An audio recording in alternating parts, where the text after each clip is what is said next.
Hey,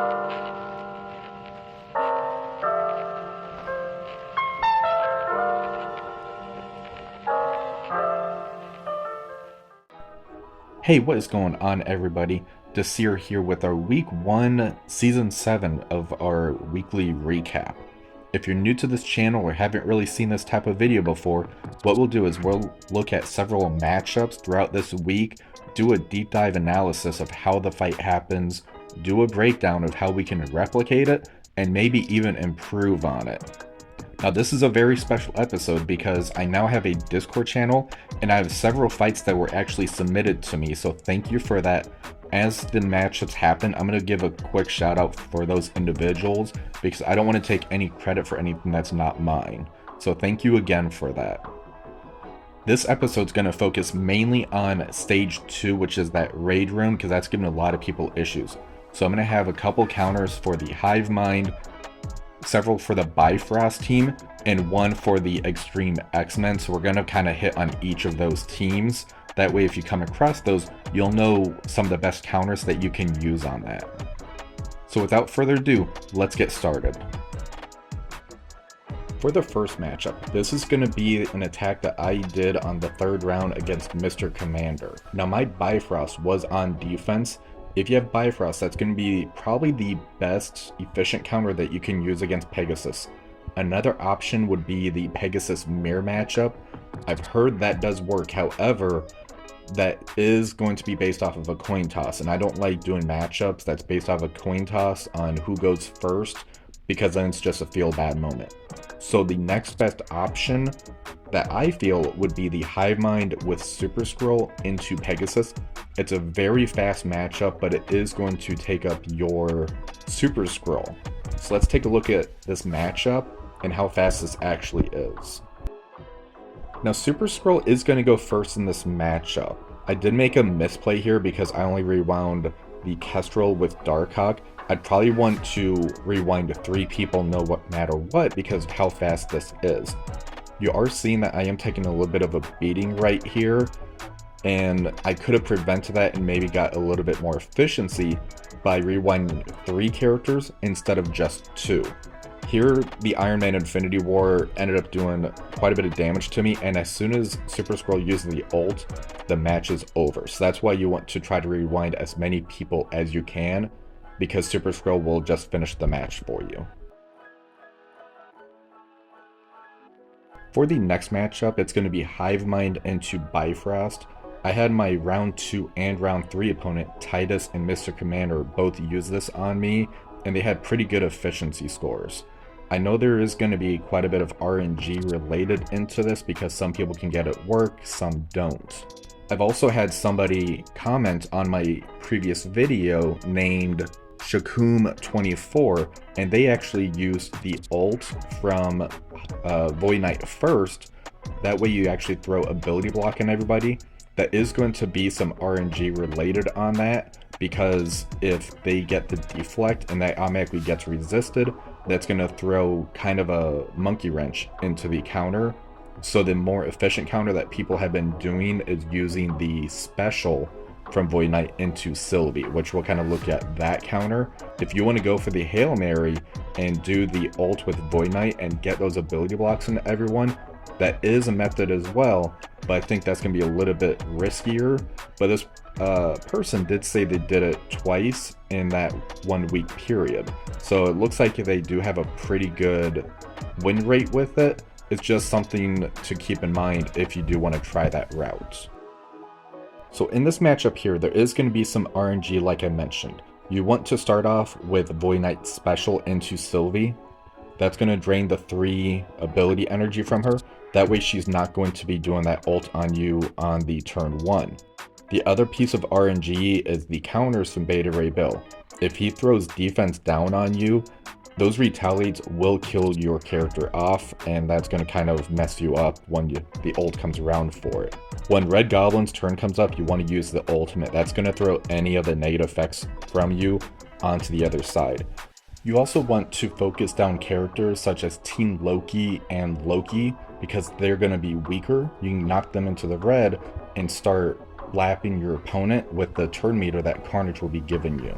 Now, even though this is an RNG type of a matchup with Beta Ray build flipping that defense up into defense down on those retaliates, which could mess you up, I have seen some people do some pretty big punch-ups using the Hive Mind. For this next matchup, it's going to be New Warriors into Bifrost on stage 2 as well. This one was sent to me by Shadow Drum, so thank you very much for this screenshot and the footage that we will be watching. Now, the reason that this is going to work is mainly because of Deathpool. She gives speed bar to self and all New Warriors allies by 10% plus 5% for each New Warrior ally. And that's for Crucible offense. It also doubles up for raids, where it's going to fill the speed bar for self and all Mystic allies by 10% plus 5% for each Mystic ally. So that's going to be 60% turn meter on spawn for the Mystic characters and 30% for the non-Mystic characters. This is going to let you get ahead of the Bifrost team. However, there is going to be RNG on this one as well. The RNG is going to be from Gwenpool. When she uses that special to flip the positive effects, the Bifrost team does have deflect on there. So if they get a block, that is going to give you that 25% chance where the positive effects will not be getting flipped, and that's going to mess up your RNG and it could cost you the matchup. But if this does work, it's going to be very efficient. So let's go ahead and take a look at the footage now. Now, something to keep in mind with the Bifrost matchup is they do not spawn with Safeguard. It comes once Deathpool takes the turn with this matchup. Gwenpool will be going first and using that special to flip those positive effects into negative effects, and that's where the majority of the RNG will come from. Bifrost does spawn with deflects, which means there's going to be that chance where they're going to resist the flip, and that could really mess up your game. Once you do get those flips, Deathpool will be able to do that special on the characters with the negative effects, spread the offense downs that they will have, and that's going to also push the turn meter back for you. Now for this video here, again, this is about a 400k punch down. I do feel after seeing this, you should be able to do a punch across with this. I don't know if you'll be able to do a punch up though, because of how strong the Bifrost does scale.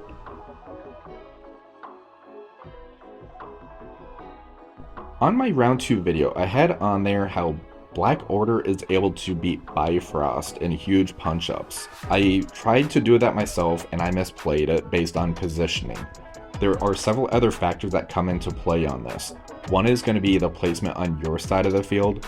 Another is going to be a placement on the opponent's side of the field.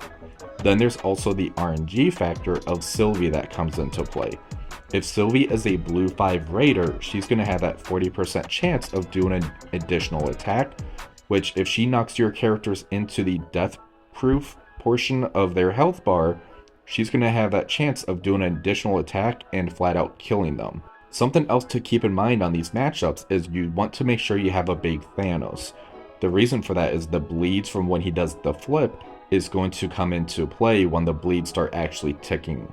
The last bit of information I want to let you know is Bifrost scales very well. So when I tried that 1.6 going into a 3 million, that is a very tough team to beat regardless, because Bifrost scales so well based off of the safeguards, the damage they deal, the retaliates. It's a very tough team when they get into that 3 million range. Next, let's talk about the positioning. The big thing is going to be Thanos being away from Cole Obsidian.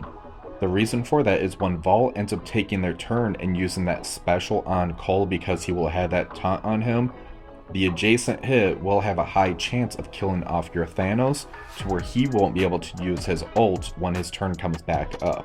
For targeting, your main priority of this is going to be Teen Loki. If he takes his turn and doesn't die out from the bleeds or the attacks that you throw at him before he takes his turn, he will flip those negative effects back into positive effects, and that's just going to make it to where you lose the matchup and the Bifrost team will win. The video we have here is going to be from my alliance mate, Green Ranger. Let's take a look. For the start of this matchup, you see that Thanos is targeted on Vol and does the basic. You could have technically gone after Teen Loki and also done some damage to the regular Loki as well. Team Loki is going to be your big priority target, but you see, because of the size of this 1.5 million Bifrost, Sylvie and Loki basically just died from the bleeds itself. The Team Loki and Beta Ray did as well. Because of how much Bifrost does scale up, you may need to target the Team Loki until he goes down first. Then you can turn your attention to Vol, and most of the retaliates and the bleeds should finish off the Loki, the Sylvie, and maybe even the Beta Ray Bill. Now when it comes down to Thanos' ultimate, that usually will kill any of the remaining characters that live through those bleeds as well. For this matchup, we're going to look at Pegasus going into Hive Mind in Stage 2 again. You see, this was very good efficiency, and this was back on my first round opponent. Because of what Hive Mind can do on offense with their parts, whether you can use them to help take out a Pegasus team with Super Skrull, or just use them individually like Void Knight is a very good plug and play option. I really don't feel that Hive Mind has a place on defense right now. Pegasus will spawn with 75% turn meter. Your Ironheart will be going first, and when you use the ultimate, several slows and a stun will be delivered to the enemy.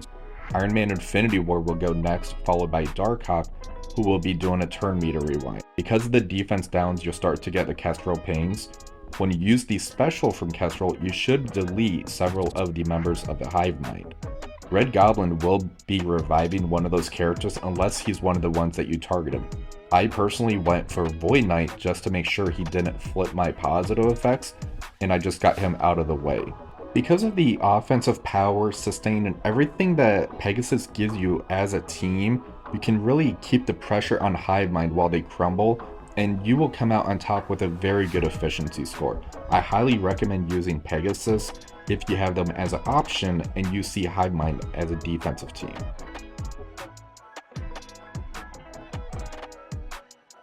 For this video, we have Hive Mind going into the X-Treme X-Men in Stage 2. I know there are versions out there where they have Rogue on that defensive team as well. The Hive Mind should still be able to destroy that one as well. Hive Mind is able to go first and they pump out a lot of damage. You start to knock them in red and then you just steamroll them. This video comes from an alliance mate called News Shocker. Thank you very much. So as you see, Void Knight will be going before Nightcrawler, and you're just going to use the ultimate. Because this is Stage 2, everybody's going to get the ability block on them, and you do want to target down Forge if possible, but you still have a lot of AoE attacks that you can do to where you're doing that damage to Nightcrawler and Gambit as well. Once you use that ultimate from Red Goblin, you saw how much damage they took and they're starting to fall apart. And because of the offense down and all of the negative effects such as the bleeds and trauma, you're not really taking much damage while they're falling apart. You're coming out with a very good efficiency score. This last video was a submission on the Discord channel, comes from the Harath. I hope I'm saying your name right, if not, I definitely apologize. For this one here, you can see that they initially went in with the Cabal team with Emma and Omega Red in Stage 5. They're going against the Out of Time with Red Hulk and Quicksilver. It looks like it was a combat canceled, so it wasn't going their way. They went to go in with the sack of the New Warriors, and it actually destroyed this team. So he was very impressed with it and wanted to put this in the submission. Thank you for that, and let's have a look at the video. So the New Warriors into this team is going to have some RNG with it as well. When you start with that Gwenpool special, Black Knight will be blocking that because of the deflex, and if he does block it, there's that 25% chance of the automatic resist. Based on what gets flipped over, you're able to spread those negative effects, and then use Firestar's ultimate to put that trauma on them and a turn rewind. Because of all the AoE effects that the New Warriors have, those will keep doing the turn rewind, and you should be able to overpower the Black Knight and the rest of the Out of Time team, or in this case, the Red Hulk and the Quicksilver involved with it. This being in Stage 5 makes it easier because every time you ult, you will be putting a blind on them, which means the Black Knight will have a hard time hitting you as well. And that is all the videos I have for you today of Week 1 for Cosmic Crucible Season 7. If you have any videos that you would like to submit to this channel, feel free to join the Discord and submit it there. Whether it's a fight that kind of didn't go your way and you want to see how you can improve it or what went wrong, or even if it's a really good fight and you want to show it off and share it with the community, I'm happy to go over that and we can do the breakdown. If you haven't already, please remember to like, share, and subscribe to the channel. And until next time, have a wonderful rest of the day.